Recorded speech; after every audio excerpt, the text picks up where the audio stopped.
Assalamualaikum warahmatullahi wabarakatuh. Perkenalkan, nama saya Denisa Ataullah dari jurusan Teknik Sipil Universitas Sultan Ageng Tirtayasa. Pada kesempatan kali ini saya akan membahas materi tentang kinetika kimia sebagai tugas mata kuliah kimia dasar saya. Nah, saya mendapatkan part 2 dari materi ini sendiri sehingga ada 3 subbab yang akan saya bahas. Yang pertama yaitu grafik laju reaksi berdasarkan konsentrasi, kemudian persamaan laju reaksi terintegrasi waktu, dan yang terakhir adalah persamaan Arrhenius. Baik, pertama-tama saya akan menjelaskan tentang grafik laju reaksi berdasarkan konsentrasi. Di sini sudah ada gambar grafik laju reaksinya. Nah, sebelum saya akan menjelaskan grafik ini, saya akan menyinggung sedikit tentang bagian 1 pada bab ini. Laju reaksi memiliki pengertian atau definisi perubahan konsentrasi tiap perubahan waktu. Ya, konsentrasi di sini saya gunakan lambang C, dan waktu di sini saya gunakan lambang T ya, misal. Nah, reaksi akan menghasilkan produk. Reaksi sendiri memiliki rumus laju reaksi, perubahan atau delta C dibagi delta T, tapi dia minus di sini. Kenapa dia minus? Karena si reaksi kan memberikan ya kepada produk, jadinya dia berkurang dong. Kemudian produk itu memiliki rumus delta C per delta T tapi positif atau plus. Kenapa? Karena dia bertambah. Ya, si reaksi memberikan kepada produk, reaksinya berkurang dan produknya sudah pasti akan bertambah. Kemudian, maka dari itu di sini konsentrasi hasil reaksi dia turun dan konsentrasi hasil reaksi dia naik ya, karena dia produk, dan konsentrasi hasil reaksinya turun karena dia berkurang. Nah, untuk yang bertanya-tanya sendiri, kenapa si konsentrasi hasil reaksi tidak sampai 0, dia hanya berkurang tapi tidak sampai 0? Karena pada kenyataannya tidak mungkin reaksi ini bisa habis, dia akan memberikan sisa atau pasti akan bersisa. Gitu. Seperti contohnya ketika kita memasak bolu pandan ya, misalnya kan bahan-bahannya ada telur, tepung, susu, dan juga pasta pandan. Nah, saat kita makan bolu tersebut kan pasti masih ada rasa susunya ya. Nah, itu dia mengapa si hasil reaksi tidak akan 0 atau tidak akan sepenuhnya habis. Pasti akan ada sisanya. Kemudian di sini ada grafik laju reaksi berdasarkan konsentrasi, tapi di sini berdasarkan orde ya. Ada 3 grafiknya. Yang pertama yaitu grafik orde 0, di mana grafik ini menunjukkan bahwa laju reaksi tidak bergantung pada konsentrasi reaksi. Mengapa begitu? Karena bisa kita lihat ya, kita mau isi berapapun si konsentrasinya ini, ya karena dia pangkat 0, pangkat ini ordenya, ya, pangkat ini ordenya, ya karena dia 0 mau diisi berapapun, pasti hasilnya akan 1, maka akan menjadi seperti ini. Ya. Nah, kemudian pada gambar kedua, yaitu grafik orde 1. Nah, grafik orde 1 sendiri merupakan laju reaksi yang mempunyai atau berbanding lurus, ya, berbanding lurus dengan konsentrasi reaksi. Jadi, mau semakin besar konsentrasinya, maka grafik laju reaksinya akan semakin tinggi juga. Karena kan di sini pangkat 1 ya, kita isi berapapun ya, dia akan bertambah juga seiring bertambahnya atau perubahan konsentrasi zatnya. Gitu. Jadi dia berbanding lurus ya. Kemudian yang ketiga adalah grafik orde 2. Nah, grafik orde 2 ini kenaikan laju reaksinya bisa sebanding asalkan kenaikan konsentrasi reaksinya pangkat 2. Nih, konsentrasinya pangkat 2.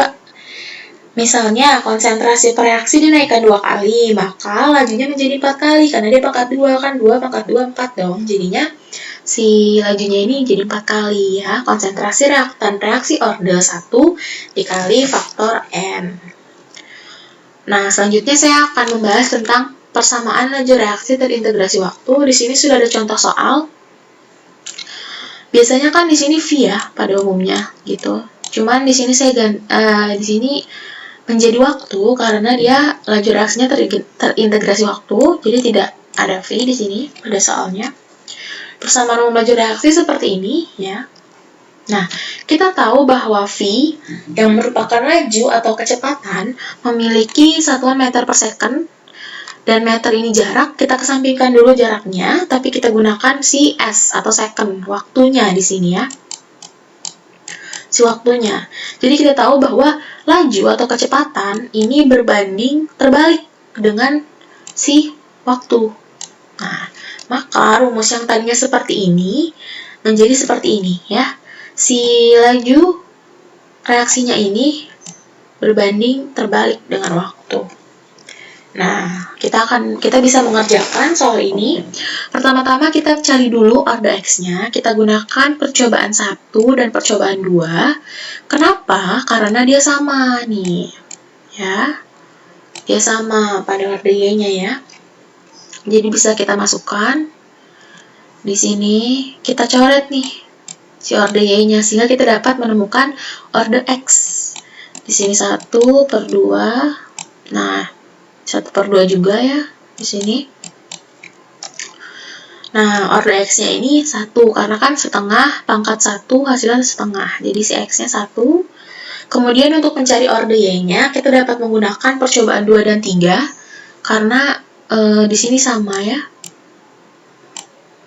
Ya, sama. Jadi kita gunakan percobaan 2 dan 3. Kita masukkan seperti biasa. Ini bisa kita coret setengah. Nah, di sini Y-nya sama dengan 4, karena setengah pangkat 2 sama dengan 1/4. Makanya ditemukan order Y-nya sama dengan 2. Nah, jadi persamaan laju reaksinya di sini konsentrasi A pangkat 1 ya tidak perlu kita tulis, kemudian konsentrasi B pangkat 2. Nah, untuk mencari jumlah ordernya sendiri tinggal kita tambahkan saja X ditambah Y. 1 ditambah 2 sama dengan 3. Jadi ini order total atau jumlah ordernya ya. Kemudian ini ada contoh soal lagi yang kedua. Di sini kalau tadi sebelumnya kan ada yang sama ya, jadi bisa kita coret. Nah, di sini kan tidak ya, tidak ada yang sama datanya. Kita cari dulu percobaan, kita ambil dulu percobaan 1 dan 2 ya. Nih, kita masukkan.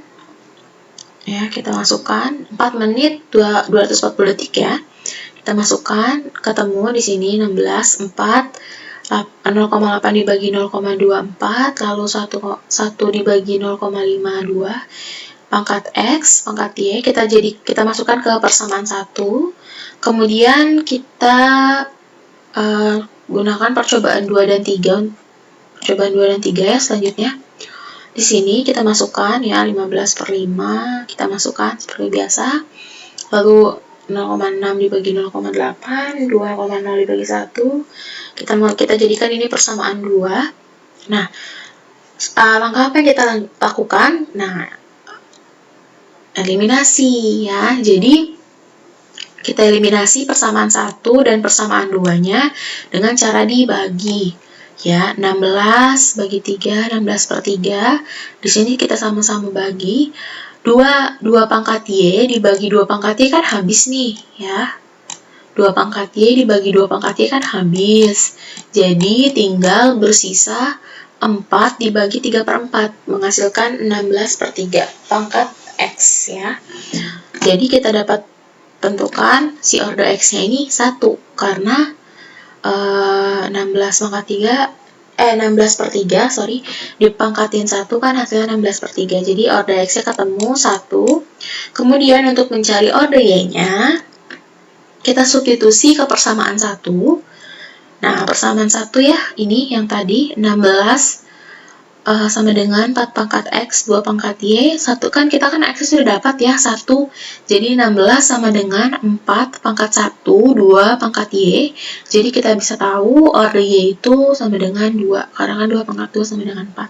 Oke. Jadi kita dapatkan persamaan laju reaksinya.